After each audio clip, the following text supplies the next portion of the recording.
చంద్రబాబు నాయుడు గారికి తెలుగు ప్రజల్లో ఎంత ఖ్యాతి ఉంది, ఆయనపై ఎంత ప్రేమాభిమానాలు ఉన్నాయి, ఆయన చేసిన పరిపాలన వల్ల వాళ్ళు ఏ విధంగా లబ్ధి పొంది ఈరోజు వాళ్ళ కుటుంబాలు ఏ విధంగా సుఖశాంతులతో ఉండడానికి ఉదాహరణ నారా చంద్రబాబు నాయుడు గారి అక్రమ జరిగినప్పుడు దేశంతో పాటు ఇతర దేశాల్లో కూడా తెలుగు ప్రజలందరూ స్వచ్ఛందంగా రోడ్ల మీదకి వచ్చి ఆయన విడుదల కోసం ఏ విధమైన పోరాటాలు చేశారనేది దేశంతో పాటు ఇతర దేశాల్లో ప్రజలు చూసి ఆశ్చర్యపోయారు.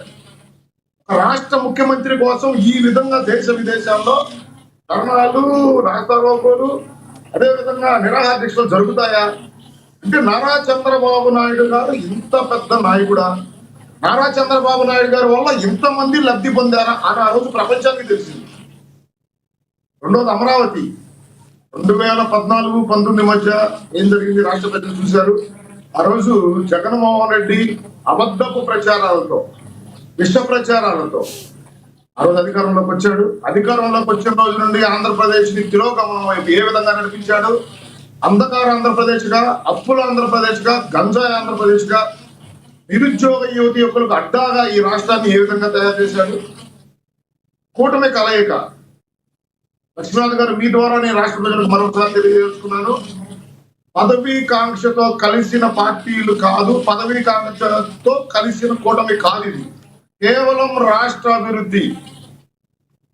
జగన్మోహన్ రెడ్డి వల్ల రాష్ట్రం ఒక 25 సంవత్సరాలు వెనక్కి వెళ్ళింది. ఖచ్చితంగా ఈ రాష్ట్రం అభివృద్ధి చెందాలంటే మనం కూటమి ఏర్పడాలని కూటమి ఏర్పడింది. కూటమిని ప్రజలు నమ్మారు, ప్రపంచ విజయం కట్టబెట్టారు.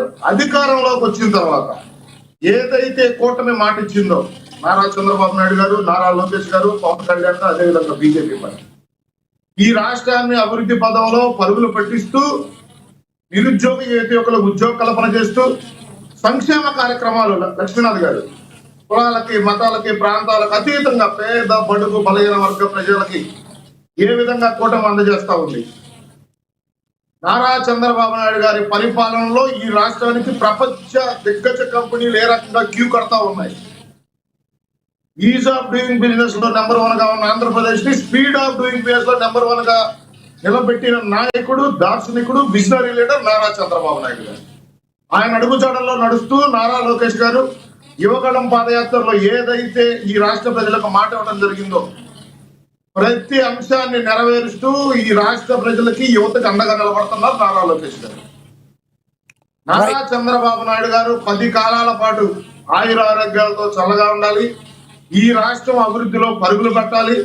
తద్వారా ఈ రాష్ట్ర అభివృద్ధి చెందుతుందంటే దాని ద్వారా దేశం కూడా అభివృద్ధి చెందుతుంది. నారా చంద్రబాబు నాయుడు గారు లాంటి నాయకుడు ఈ రాష్ట్రానికి అవసరం. పదే పదే ప్రభుత్వాలు మారితే ఏ విధంగా అభివృద్ధి కుంటుపడుతుందో రాష్ట్ర ప్రజలు ఒక్కసారి చూశారు. ఒక సైకోకి అవకాశం ఇచ్చారు. ఆ సైకోకి ఇచ్చిన అవకాశాన్ని ఏ విధంగా దుర్వినియోగం చేశాడు, ఏ విధంగా రాష్ట్రాన్ని సర్వనాశనం చేసి ప్రజల్ని అనేక రకాల ఇబ్బందులు గురి చేశాడు. రాష్ట్ర ప్రజలు చేదరించుకున్నారు. కనీస ప్రతిపక్ష హోదా కూడా ఇవ్వకుండా ఈరోజు నారా చంద్రబాబు నాయుడు గారి నాయకత్వం మీద నమ్మకంతో ఈరోజు నారా చంద్రబాబు నాయుడు గారు మరొకసారి ముఖ్యమంత్రి చేయడం జరిగింది. నారా చంద్రబాబు నాయుడు గారి మీద రాష్ట్ర ప్రజలు పెట్టుకున్న నమ్మకాన్ని నిలబెట్టుకుంటూ నారా చంద్రబాబు నాయుడు గారు ఒక నవ యువకుడు లాగా నిరంతరం ప్రతి నిమిషం శ్రమిస్తూనే ఉన్నారు ఈ రాష్ట్ర అభివృద్ధి కోసం. రైట్ అండి, మీ అభిప్రాయం అర్థమైంది. ఎస్ వేణుగోపాల్ గారు, ఒకటి చంద్రబాబు నాయుడు గారి గురించి చెప్తూ కంక్లూడ్ చేయండి. మరొకటి ప్రధానంగా జనసేన అని పవన్ కళ్యాణ్ గారు హెల్త్ బులెటిన్ కూడా విడుదలైంది. ఇప్పుడు జన సైనికుల్లో కొంత ఆందోళన తగ్గింది అనుకోవచ్చా? ఎప్పుడు డిశ్చార్జ్ అయ్యే అవకాశం ఉంది ఒకసారి చెప్తారా? సార్ లక్ష్మీనాథ్ గారు అమరావతి గురించి మాట్లాడారు.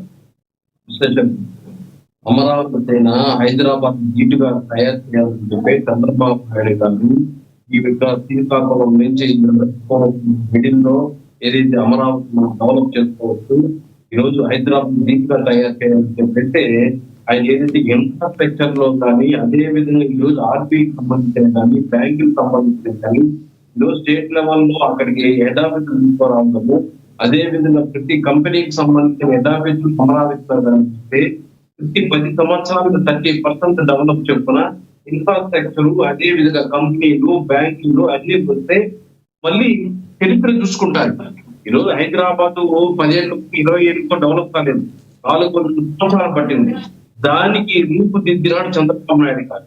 ఈ రోజు ఐటీకి 1,50,000 కోట్లు ఈ రోజు హైదరాబాద్ లో వస్తా ఉంది అంటే చంద్రబాబు నాయుడు గారు ఈ హైదరాబాద్ లో ఇది అంతకు ముందు ప్రిపేర్ అయిన దానికి ఇంకా తోడయ్యి దాన్ని 1,50,000 కోట్లకి రెవెన్యూ తీసుకొని వచ్చారంటే ఈరోజు చంద్రబాబు నాయుడు గారు కూడా ఈ రోజు హోమ్టౌన్ వ్యాలీని అమరావతిగా తీసుకుని వచ్చి ఈ రోజు బ్యాంకులు కానీ అన్నింటినీ డెవలప్ చేసుకుంటూ మనం 30 years దాన్ని ఇది 5 ఏళ్ళకో 10 ఏళ్ళకో చంద్రబాబు నాయుడు చేయలేదంటే అది కరెక్ట్ కాదు. అవన్నీ 10 సంవత్సరాలకు 30% డెవలప్మెంట్ తో అన్ని కంపెనీలు 10 సంవత్సరాలు వస్తే ఆటోమేటిక్ గా డెవలప్ అయిపోతుంది. మేబీ రోడ్లు, దానికి కావాల్సిన ట్రైన్లు, కాలువలు, వాళ్ళకి కావాల్సిన సదుపాయాలు కల్పిస్తే ఆటోమేటిక్ బ్యాంకులు, కంపెనీలు అన్ని ఒకటి వచ్చి 4 కంపెనీలు ఉంటే ఇంకో 4 కంపెనీలు వచ్చి అక్కడికి వస్తాయి. ఈ రోజు 5 సంవత్సరాలు అమరావతి ఉంటే లేకుండా చేసిన జగన్మోహన్ రెడ్డి గారు ఈ రోజు మళ్ళీ దాన్ని కంటిన్యూ చేస్తూ ఇప్పుడు 12 సంవత్సరాలు అవుతా ఉంది. 2014 నుంచి 2026 10 ఏళ్ళు దాటింది. ఇప్పుడు ఒక 30% డెవలప్మెంట్ అవ్వాల్సింది జగన్మోహన్ రెడ్డి గారి వల్ల అది వెనకపోవడం జరిగింది. ఖచ్చితంగా చంద్రబాబు నాయుడు గారు పట్టుదలతో ఈ 4 సంవత్సరాల్లో ఇంకా దాన్ని డెవలప్ చేస్తాడు.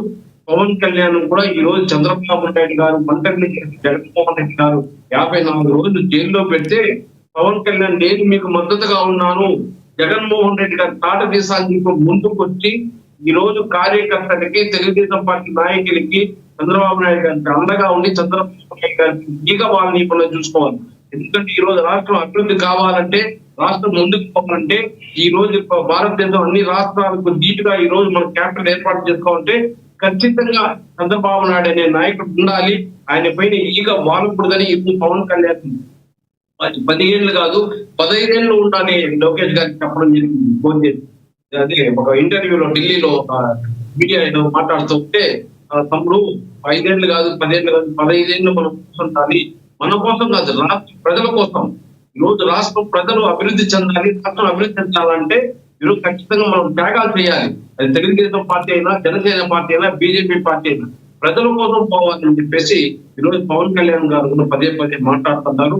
మేము దానికి అంతా కూడా ఈ రోజు సపోర్ట్ చేసుకుంటూ అదే ఈ రోజు పవన్ కళ్యాణ్ గారి ఆరోగ్యం చిన్న సర్జరీ జరిగింది, అది ఏమి ఇబ్బంది లేదు, ఆందోళన చెందాల్సిన అవసరం చెప్పి కూడా బులెటిన్ లో రావడం జరిగింది. అదే ఏదో పంట పెరిగిందో ఏదో చెప్తున్నారు, కరెక్ట్ ఇన్ఫర్మేషన్. బులెటిన్ లో కూడా ఏమి కూడా పడలేదు, అందుకు ఏమి ఇబ్బంది పడుతుందండి, ఏం బాధ లేదని చెప్పి చెప్తున్నారు. వేణుగోపాల్ గారు, నో డౌట్ చంద్రబాబు నాయుడు గారికి కావచ్చు, పవన్ కళ్యాణ్ గారికి కావచ్చు ఒక మంచి ర్యాప్ ఉంది, లోకేష్ గారికి మరి అందరికీ కూడా మంచి ర్యాప్ ఉంది. వచ్చే సార్వత్రిక ఎన్నికలకి సముచిత స్థానంలో కూటమిలో జనసేన ఉండే అవకాశం ఉందంటారా? ఎందుకంటే పవన్ కళ్యాణ్ గారికి రాష్ట్రం మీద ప్రేమ ఉన్నప్పటికీ కూడా తమ పార్టీ కార్యకర్తలు ఎవరైతే ఉన్నారో వాళ్ళు కొంత డెవలప్మెంట్ అనేది కోరుకుంటున్నారు. ఆ దిశగా అడుగులు పడే అవకాశం ఉందా కూటమిలో? సార్ ఇప్పుడు నిన్న బిల్లు పెట్టడం జరిగింది కేంద్రం, ఏదైతే నియోజకవర్గాల పెంపు గురించి, అది కూడా ఫెయిల్యూర్ అయిపోయింది. మళ్ళీ 170 నియోజకవర్గాలతోనే పోవాలో లేదా నియోజకవర్గాల తరగతుల్లో ఈరోజు చంద్రబాబు నాయుడు గారికి తెలుసు, పవన్ కళ్యాణ్ గారికి తెలుసు, భారతీయ జనతా పార్టీ మోడీ గారికి తెలుసు.